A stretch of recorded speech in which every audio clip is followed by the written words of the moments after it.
Today, after SIR, it is not the voters who decide who should be in the government, but it is the government who is deciding who should be the voter. The tables are turned. Now, government says, yes, you can be a voter. No, you can't be a voter. Yes, you can be a voter. You can be a voter. You can be a voter. You can't be a voter. That is what is happening. The government is deciding who should be the voter. It is not the voter who is deciding who should be in the government. We have reached that stage. And there were people living in house number 0. There are people whose names were just gibberish. There are people whose father or husband's name was ABCDEFGH. And after typing ABCDEFGH, probably the person got tired, and many people had their father or husband name as election commissioner. Ultimately, India will become that kind of a state, that kind of a Rashtra. That is their goal. SIR is nothing but a peaceful political genocide.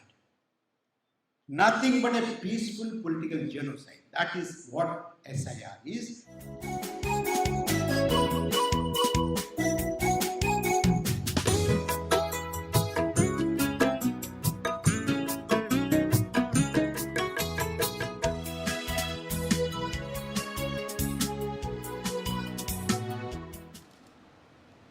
It's a very humbling experience. I have not personally known Sivashankaran Master, but I have heard about the wonderful work that he initiated and carried out throughout his life till the end. In fact, we from Andhra Pradesh used to hear so much about Kerala Shastra Sahitya Parishad. We had an organization in Andhra Pradesh modeled after Shastra Sahitya Parishad called Jana Vijnana Vedika. You know, if at all there are times when you miss people like Sivashankaran Master, it is these times when there is so much of anti-science, anti-scientific temper is around us. Right from the highest office, political office in the country, to the judiciary, and to so many practicing doctors and practicing advocates, and so many professionals are now attracted to superstition, anti-science, and anti-scientific beliefs. It is these times actually that require people like Sivashankaran Master.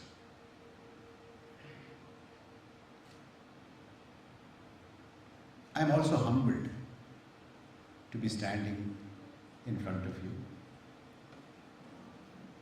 Such wonderful luminaries who are committed to upholding our democratic values, our secular values, and the values that are enshrined in our Constitution: justice, liberty, equality, and fraternity, secularism.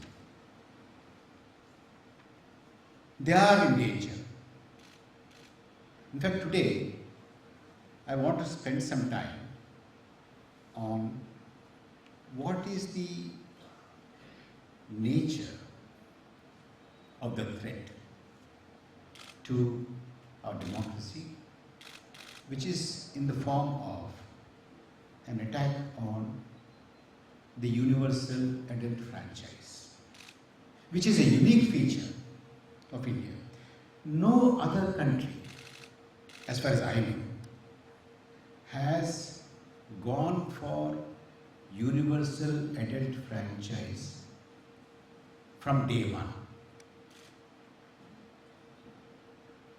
Even the so-called mature, developed countries and democracies, they took their own time to extend franchise to women, franchise to people who did not study, who had no educational qualifications, who did not pay taxes, who had a different color of their skin. There are so many countries, but we chose universal adult franchise from the beginning. That is today in Peril. I will spend some time. Venkatesh told me to speak about 45 to 50 minutes. I will do that. But after that, I want to have some kind of a discussion. Because I do not believe in Man Ki Baat. Just talk and go away. No. I want an interaction. I am standing here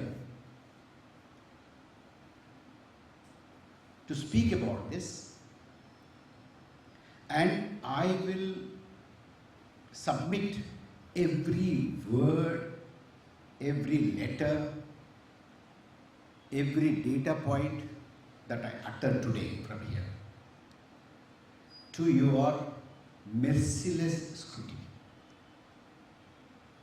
I am prepared to be challenged, and I say whatever I say with utmost responsibility. I am not just saying anything out of the thin air. I am going to say everything here with utmost responsibility and after considerable amount of research and fact check. So therefore, we should have an engagement after we complete the discourse. Today there is special intensive revision that is going on in the country. It started in Bihar. It is now in 9 states and 3 union territories. What is SIR? I've been speaking about this, and there are different questions, different dimensions of defense of SIR. Let's understand why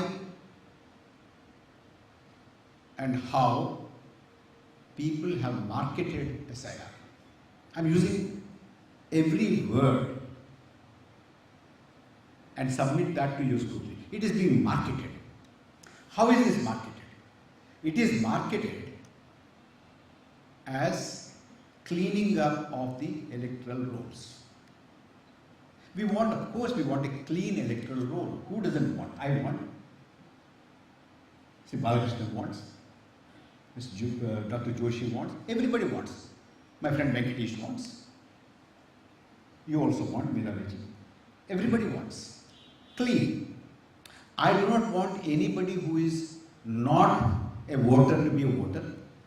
I do not want, like all of you, anybody who is dead to be in the voters list. I do not want anybody who is shifted out of this place to be on the voters list. I do not want one name appearing several times as a duplication. No, I don't want. I want a clean electoral roll. But is that what is happening? SIR is supposed to be cleaning up of the voter list. And we all agree that it should be cleaned up. If at all there are any discrepancies, I have absolutely no idea. No objection to that.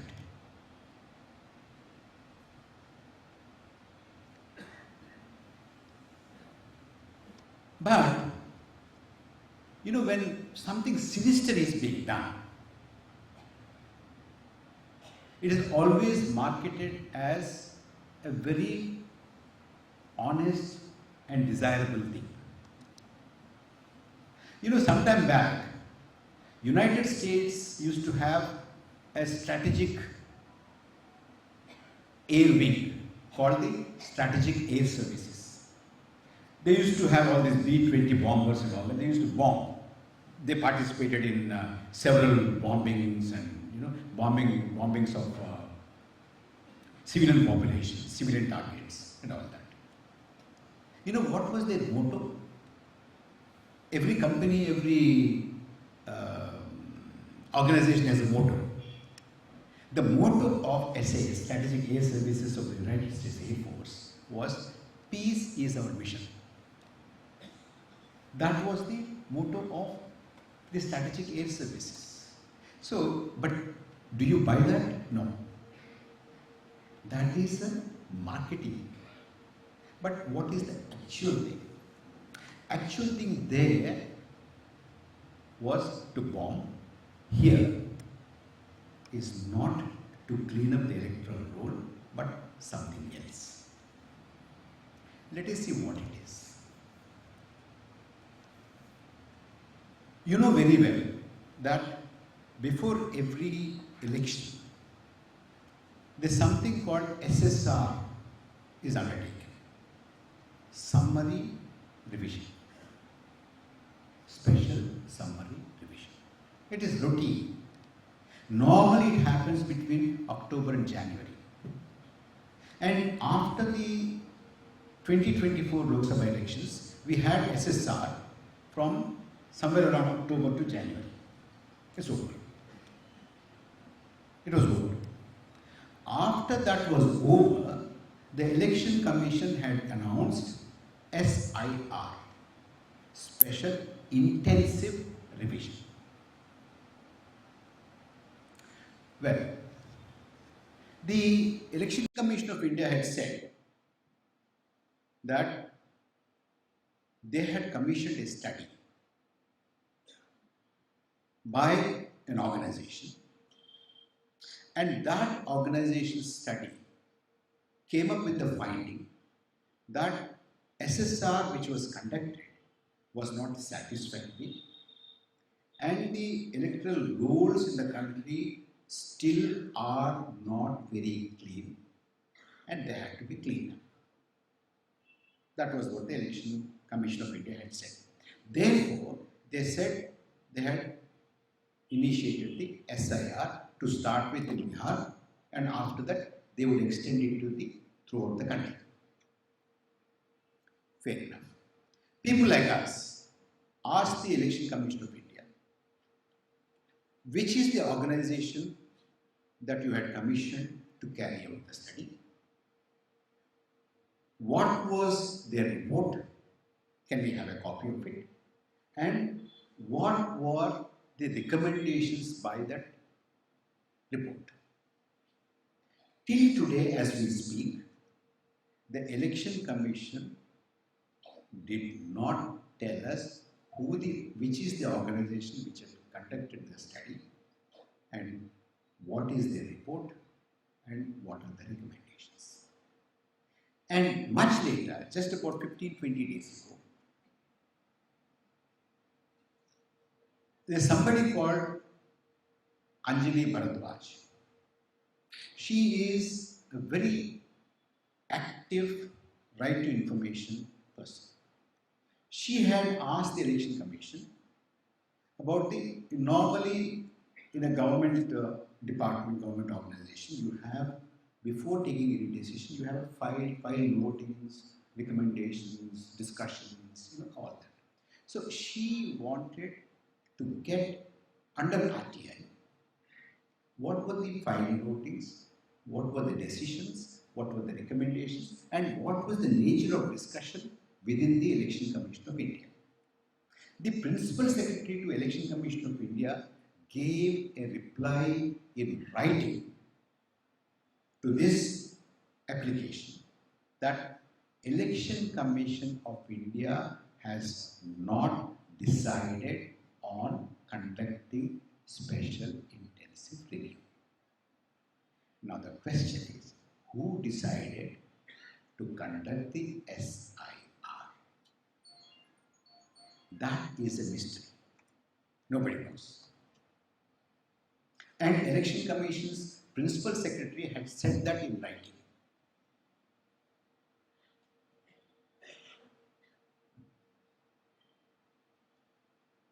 Then what happened?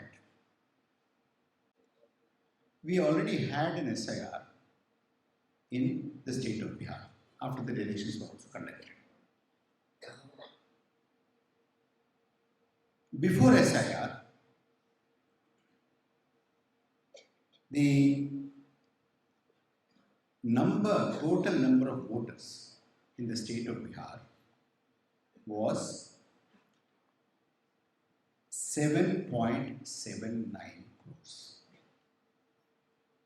Even the 7.79 crores also falls short of what should be the number of electors or voters in Bihar. I'll tell you why. Because ours is a system of universal adult franchise. Anybody who is 18 plus should be a voter. Now, for every state and for the entire country, although the census had not taken place after 2011, even then, on the basis of various surveys that happened, you will have a number of adult population in every state and in the entire country. Adult population meaning 18 years and plus. So on that basis, Bihar's adult population is 8.22 crores. Instead of 8.22, if not 8.22 crores, maybe it could be 8.2 crores or 8.2.1 crore, whatever. Slightly here, it could be a few lakhs less. But what was the number of electors in Bihar even before the SIR? That was, as I said, 7.79 crores. After SIR, that came down to 7.42 crores. It should have been 8.22, forget about 8.22. It should have been at least 7.79, but after SIR, it came down to 7.42, which means that the gap is about 80 lakh votes. Please follow this.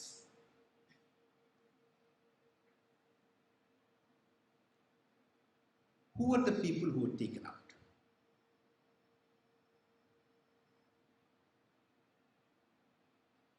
The total, normally when you have adult population, you have male, female, and voters also you have male, female classification. The total number of women voters who were deleted were 16 lakhs, which is far below their population proportion. Then what happened? Then what happened was that another section which was deleted were a lot of Muslims. Initially, the contraction of Muslims, Muslims, the proportion is about 17% in Bihar. Their contraction was 25%. Then, after further scrutiny, applications, deletions, additions and all that, finally the net was 33%. Now, then of course there are figures for Adivasi, there are figures for, people who are not likely to vote, or sections that are not likely to vote, or professions that are not likely to vote, etc. etc. So therefore, there was a deficit of about 80 lakh votes. Some people tell me, used to ask me immediately after the elections were over, the results have come out, and the opposition performed very badly, people said. They got how many victims? About 23 or 25 or something like that. Yes. They said very poor performance. I said, no, it is not poor performance. You see, if the government thought that these, among these 7.42, an overwhelming majority are our own people, and they have systematically deleted those people who are not likely to vote for them, even then, getting even one seat is a great thing, isn't it? So in spite of all that, now you see, with SIR, what has happened is that so far we are used to a system, all of us are used to a system where voters decided who should be in the government. That's the normal course anyway. And we are also used to it for the last 7 decades or more. Today, after SIR, it is not the voters who decide who should be in the government, but it is the government who is deciding who should be the voter. The tables are turned. Now, government says, yes, you can be a voter. No, you can't be a voter. Yes, you can be a voter. You can be a voter. You can be a voter. You can't be a voter. That is what is happening. The government is deciding who should be the voter. It is not the voter who is deciding who should be in the government. We have reached that stage because of SIR. I'll tell you, give you some more. Now, what is the justification? As they said, it's the cleaning up. Cleaning up on the basis of what? Cleaning up on the basis of what they say SADD. Shifted, absent, dead, or duplicate. SADD. All right. Well, I don't want anyone from these 4 categories to be in the voters list. I agree. But is that what has happened? Now let us look at the Bihar experience. In Bihar, what happened was, and there's one more, that there are so many foreigners, infiltrators. In fact, foreigners are deciding who should be the Prime Minister, who should be the Chief Minister, who should be your Member of Parliament, who should be your Legislative Assembly, MLA member. So we are weeding out foreigners, we are weeding out SADD. This was the thing. All right. First, let us take up the foreigners question.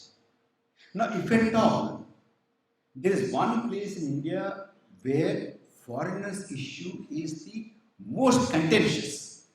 It is the state of Assam, isn't it? There was a huge agitation. Young fellows became chief ministers and ministers. They established a government also because of the agitation against the foreigners, presence of foreigners. And there was a tribunal, foreigners tribunals, there was NRC there, identified. But when all this is happening in the country, Assam is not having SIR, no special intensive revision in Assam. It is only SR. It is only special revision. Why? If your intention is to weed out foreigners, your first effort should be in the state of Assam. Why are you not doing it in Assam? That's the question. Because by the time that they have decided on the NRC, SIR, foreign tribunals were functioning, and they have identified 19 lakh people without documents. 19 lakh people in the state of Assam. Not SIR, but before. Out of that, 7 lakhs for Muslims, 12 lakhs are Hindus. Now you know why Assam does not have SIR.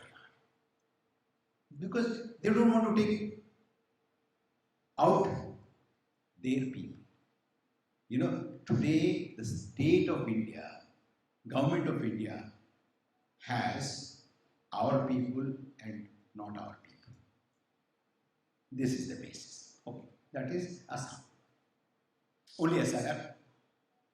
Only SR, no SIR. And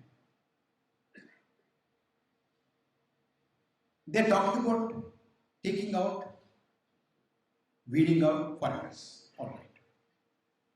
And this government, the present government which is conducting the SIR, has been in power for about 11 years now. In these 11 years, they have deported only 15,000 foreigners. So they have deported just 15,000. We know with all the might of the state.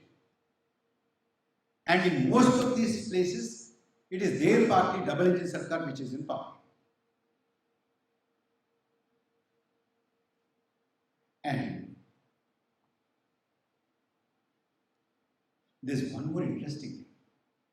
Of late, among the deported people, the highest number are from Nigeria, not Bangladesh. Bangladesh is second to third. So, this is a bogey. Well, if you go a little deeper into this, when about 67 lakh people were deleted, names were deleted, people went to court and asked, who are these people? And what is the reason for deleting these people? We want a list and we want reasons for deletion. The Election Commission repeatedly refused to give and publish the full list and the reason for deletion. But for some reason, the Supreme Court of India was very persistent. It said, no, you have to give. After 3, 4, 5 times of insistence, the Election Commission of India has finally relented and published the list. But they did not give you a consolidated list of all those 67 odd lakh people, their names and reasons. What they have done instead, very cleverly, they said, we will give, but the list of people deleted from this booth will be displayed only in this booth. I can't have access to this sitting in another booth. My booth I will have. That's all. But people in this country, some of us are very, very, very vigilant. Somehow or the other, they went to every booth, collected the information and brought together, like they have done it in electoral bonds issue. They have published it. Now, tell me, nobody found even one name against which the reason for deletion is foreigners. Not a single name. So, what is the cleaning up that is happening?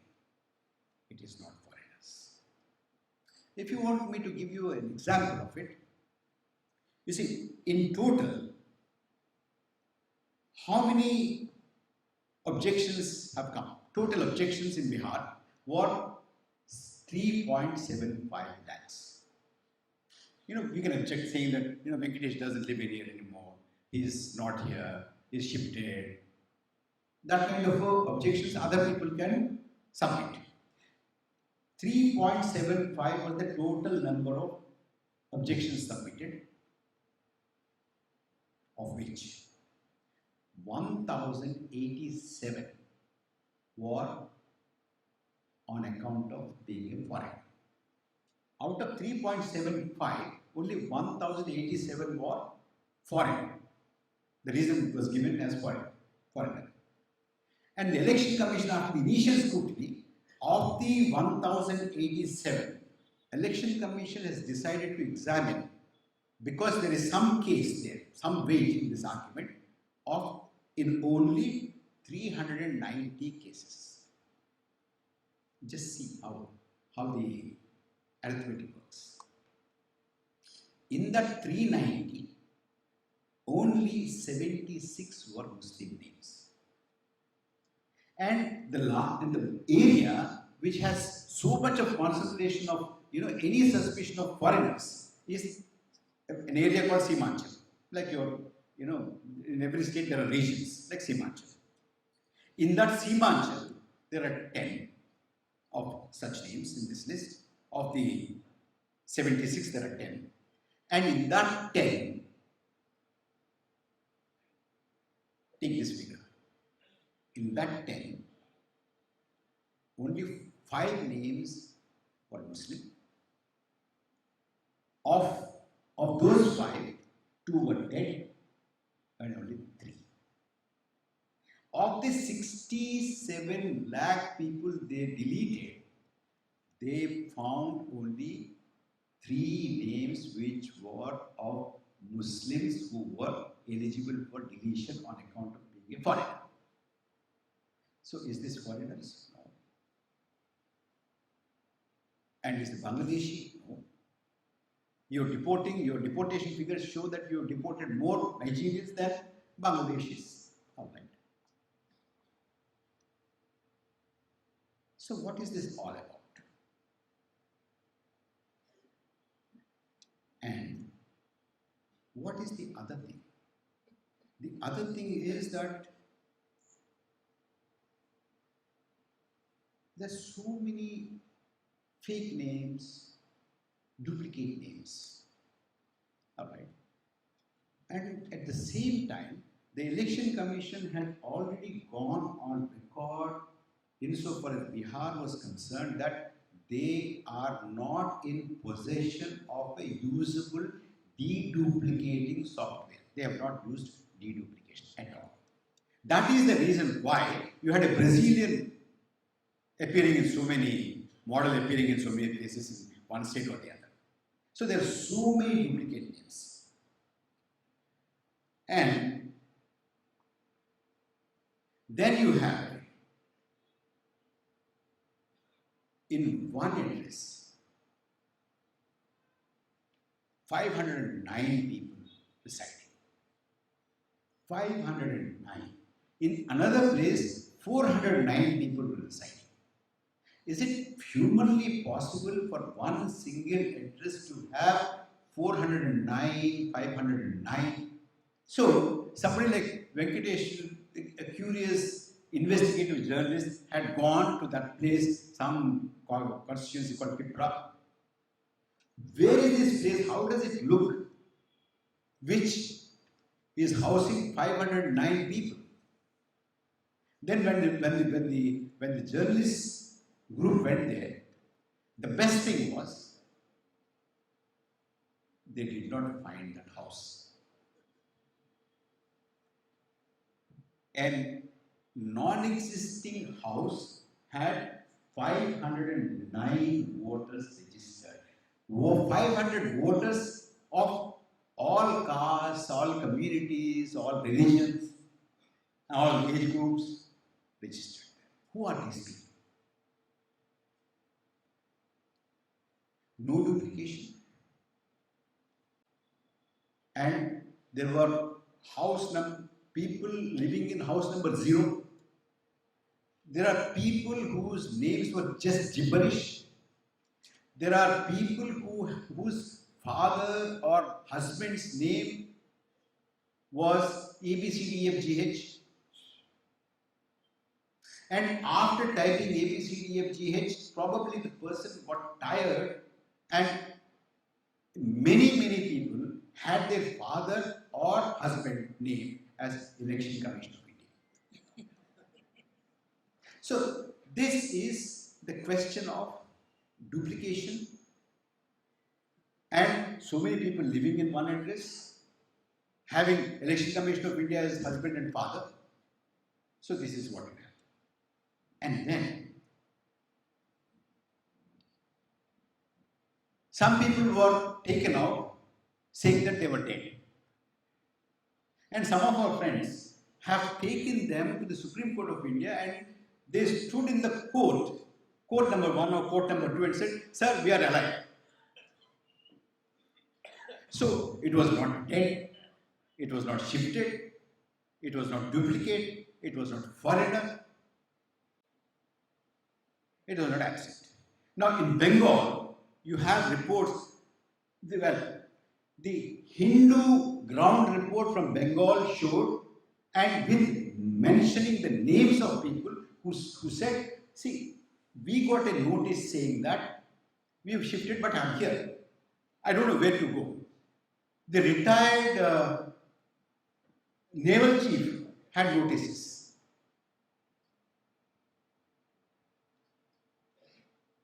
Has he shifted? Amartya Sen had a notice. He has to prove that, he is eligible to vote. The poor man, in spite of working for decades in places like London School of Economics, Oxford, Cambridge, Yale, Princeton, everywhere, he still retains his Indian citizenship and comes periodically to cast his vote. And that man today is asked to prove, are you eligible to vote? And now, you see, there's one more thing. Election Commission of India repeatedly says that this is nothing new, we have done it earlier. 2003, we have done it. This is nothing new, this is not a new process. SIR has been happening. Now, I was a voter in 2003, 2004. I'm sure a lot of you, except, probably one or two younger people here, but most of you were also voters in 2003, 2004, isn't it? Isn't it? Is there anybody who was not a voter in 2002, 2003? Okay. Now, I want to ask from here, have you gone to any office to prove that you are a citizen of India eligible to be enlisted as a voter? Have you submitted any document to anybody ever? Have you? I have not. Has it happened in Kerala? Now, what is this then? So, it has not happened before. It's not about dead people. It is not about foreigners. It is not about absent people. It is not about shifted people. It is not about duplication. Then what is this about? Then,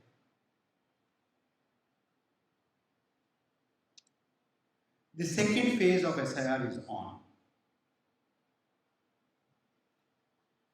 In Uttar Pradesh, of course, there are 9 states and 3 union territories. You know all of them. Your state is one. In Uttar Pradesh, the list is out. Then, that list tells you that 2.89 crore people are candidates for deletion. That is 18.7% of the electorate of UP. Who are these people? In Gujarat, it's 73 lakh people. That is 14.5%. Tamil Nadu, it is 97.37 lakh people, which is 15.9%. In West Bengal, 54 lakh people, that is 7.59%. Rajasthan, 42 lakh people, that is 7.65%. Madhya Pradesh, 42.7 lakhs, that is 7.45%. Chhattisgarh, 27 lakhs, that is 12.88%. Kerala, your state, 24.8 lakh people, that is 12.88%. Andaman and Nicobar, it is 20.62, it's a small place, but 20.62% voters are being deleted. Puducherry, 10.12%. Lakshadweep, 2.47%. Lakshadweep is even smaller. So in total, almost about roughly on average, about 14% of the electorate is being trimmed down.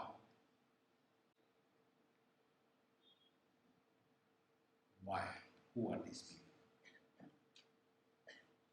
Is it cleaning up? It's not cleaning up. Nothing to do with SADT or foreigners. There's something else that is going on here. You know, it's almost about, in total, this 9 states and 3 union territories, it's about 6.5 crore people who are going to be disenfranchised. I wanted to put this 6.5 crore people number in context.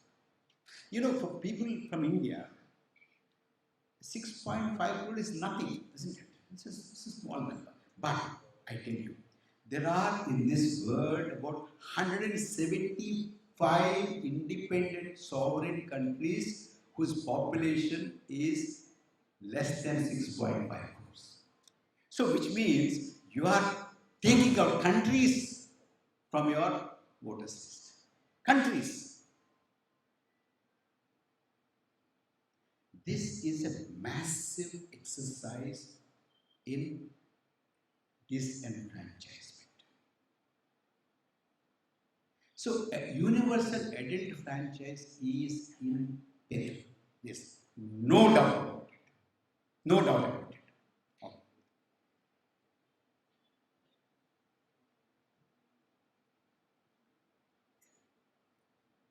You know, in the world,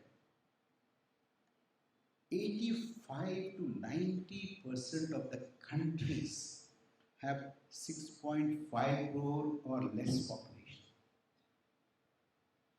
85 to 90% of the countries. That is what the great Election Commission of India is doing. You know, when I go around and speak here and there, maybe also online interviews, and I go on saying that Election Commission is doing this. A friend of mine, he said, Prabhakar, why are you bothered about Election Commission of India? And he said, you see, don't worry about Election Commission of India, because you see, Bharatiya Janata Party, which is the ruling party in this country now, head of the NDA, it has different organizations to take care of different tasks. To mobilize women, they have Mahila Morcha. To mobilize farmers, they have Kisan Morcha. To mobilize young people, they have Yuva Morcha. To conduct elections and fight elections, they have Election Morcha. Election Morcha is nothing but Election Commission of India.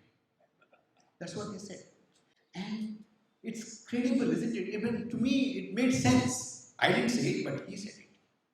I don't want to name him because I don't want to endanger his career and his life.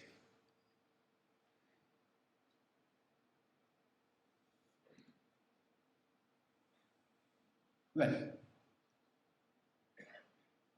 there are intellectuals in this country, political activists in this country, political parties in this country, political leaders in this country. Most of them, unfortunately, look at this as an election-related issue. But I want to submit one idea to you. Please think about this. This is not an election-related issue. It is an effort to completely change the character of Indian nation. Please think about this. It's a serious issue. It's not an election. Whether he wins, she wins, or they win, or these people have nothing to do with it. But this is much larger issue, much deeper issue. What is that issue? You see, when nation states started emerging in the world, formally it happened in 1648 after Treaty of Westphalia in Europe. But the beginnings were much earlier, from the 12th, 13th centuries. Then the question was, what is a nation? Of course, you build a state. You have judiciary, you have executive, you have legislature, you have how to distribute power, who should be elected, who should not be elected, how they should be elected, who should they be accountable to, all that. The state structure. Then, who is the part of that state? is the second part. It is nation-state, isn't it? That's what we learn. Nation state. But who is the nation? Every nation in Europe, in America, in South America, North America, Sub-Saharan Africa, South America, South Africa, Asia, everywhere in the world, every society thought about this, fought about this. Who should be the nation? Nation is people who speak our language, people who worship our gods, people who follow our culture, people who are our color, our race, our language, who speak our language. So there was a criteria. And those people who are not of your culture, your language, your religion, your color, your race are outsiders. They should either be kicked out or killed. If possible, if it is possible to kick out, kick out. Nations have done it. You know, you have so many instances. I mean, the biggest thing which everybody can really easily recall is Germany under Hitler, isn't it? So anybody who doesn't belong to us should either be kicked out or killed. If it is not possible to kill, kick them out. If it is not possible to kick them out, kill them. There is only majority, there is no minority. In case for whatever reason minority has to be tolerated within your territory, they can be tolerated, not accepted, tolerated without any rights, without any citizenship rights. They are not your nation. They might have, they might have permission to live here, they can go around, they can shop, they can buy things, they can talk, etc., etc. But they are not part of your political community.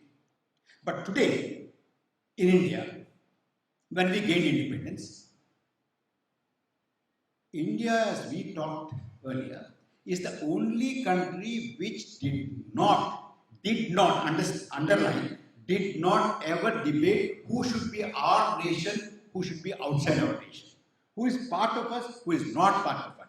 Yes. Our founding parents, the Constitution, they never debated this. They only said whoever is living within the territory of India is a citizen of India with full rights, isn't it? This is unique about Indian Constitution. This is the speciality of the founding parents of our Constitution and of our Republic. Nowhere in the world, no enlightened, in spite of American Declaration of Independence has very lofty things. All men are born equal, but that is bogus. They had to, from 1776 to 1968, they had to wait to give voting rights to the black people. What kind of a lofty idea is that? There's no lofty idea. But India, women, whether you are male or female, whether you pay taxes or not, whether you have education qualifications or not, except if you're unsound mind, that's a different thing. What language you speak, what religion you follow, which region you are, no discrimination at all. Everybody is a part of our political society with equal rights and a franchise. That was the universal adult franchise in India. Nowhere else in the world this has happened. Today, there are people who are saying that India is owned only by a particular religion, people who follow a particular religion. That is, India is owned by Hindus. This is a Hindu nation. This is a Hindu Rashtra. Nobody else has any rights here. We'll attack Christians. We'll boycott Muslims. We'll lynch them. We'll throw them out. Did you notice that this is the first time in the history of India that the Union Cabinet has no member representing the largest minority in this country. There is no Muslim member in the Union Cabinet today. Not only there is no Muslim member in the Union Cabinet, there is no Muslim member in the legislature party or the parliamentary party of the ruling Bharatiya Janata Party, either in the Lok Sabha or in the Rajya Sabha. We don't want it. The message is very clear. Not only in the union, not only in the cabinet, not only in parliament, but also the states in which they are ruling for a long time. Gujarat, there is no member belonging to Muslim community in their legislature party. In UP, there is nobody. Not only that there are nobody, they don't even give a ticket. It's clear. With you, without you, in spite of you, that used to be the catchphrase by L.K. Advani earlier. Now, without you, I'm clear. No, you have no place here. That is the idea. Now, why SIR is doing this? SIR is doing this because in 2025-2026, in India, you can't really do what Hitler had done, or what happened in Nagorno-Karabakh, or what happened in Rwanda, or what happened in Hungary. You can't kill people. So, what you have to do, or what the ruling dispensation today decided to do, is how do you kill a citizen? If you kill the citizenship, you are killing the citizenship in the modern world. And what is the heart of citizenship? The heart of citizenship is franchise. If you are not a voter, you are no good. You are not part of the political community of this country. Now, imagine we are all living in one colony, and none of us has a vote. Tell me if any politician will come to us with folded hands. Will they? Will they come? Nobody will bother. Will they give you electricity connection? Will they give you water connection? Will they collect the garbage? The municipality, will anybody come there? No. Only because you are a citizen, you can decide who gets elected. Until then, they are with you. They come. They care. But today, if this happens, if all this happens, second phase happens, third phase happens, every phase, all the phases happen, and 6.5 crores, 7.5 crores, 10.5 crores, 11.5 crores, 20 crores, 30 crores are deleted. Only people belonging to one particular religion or denomination, culture, language, if they only remain in the voters list, then do you have to declare? The other day, Mohan Bhagwat said, we don't have to have any constitutional permission to declare that India is a Hindu Rashtra. We can do it. No, this is what they are doing. They will do it. You don't have to declare it also. Ultimately, India will become that kind of a state, that kind of a Rashtra. That is their goal. SIR is nothing but a peaceful political genocide.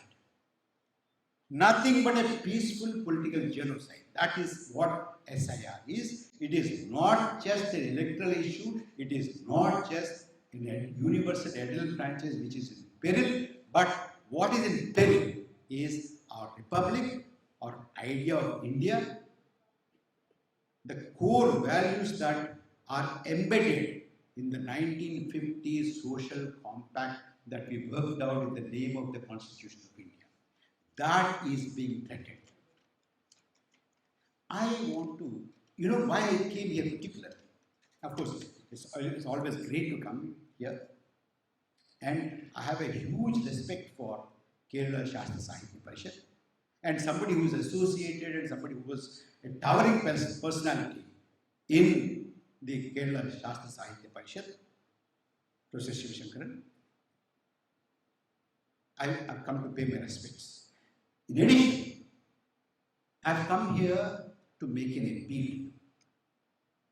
My friend Balachandran had already said, please don't think I appeal to you with folded hands. Don't, for God's sake, ever think that nothing will happen to Kerala. Your Western Ghats are not going to protect you. No. In fact, we are sitting right in a place which has already experienced the breach. Please understand this. This is very important. Because if you read any of the writings of Golwalkar or in contemporaries later on, they have been working here since when? 33? 25. No, 25 is in the country. Yeah. But in Kerala, they started coming here with specific pointed interest since 1933, I think. They said Kerala is a place where 3 mortal enemies of Bharat live here. You know who they are? 3. Communists, Muslims, and Christians. They should be cleansed. So, it is not a cleaning up of water slit, it is a cleansing, political, ethnic cleansing of India that is happening through SIR. Now, you see, look at the 24, you had a BJP victory here. And most people thought, BJP victory, something has happened, some people have, defected, some people are getting attracted. There might be, but the essential reason for that is that there was an artificial inflation, artificial infusion of votes to the extent of 6.17%, which translates into, if you distribute that equally among all the, you have 21 seats here, all the 21 seats, it works out to be 86,606 per constituency, and this constituency, the BJP could win with 74,686. So with that artificial infusion of votes to a large extent, there might be some defections also, that's a different thing. But the principal reason for this is that. So SIR combined with this kind of electoral percentage manipulation is the reason for your breach here. Now, in 84, the BJP polled 1.8% votes. Last 2024 election, they polled 16.8%.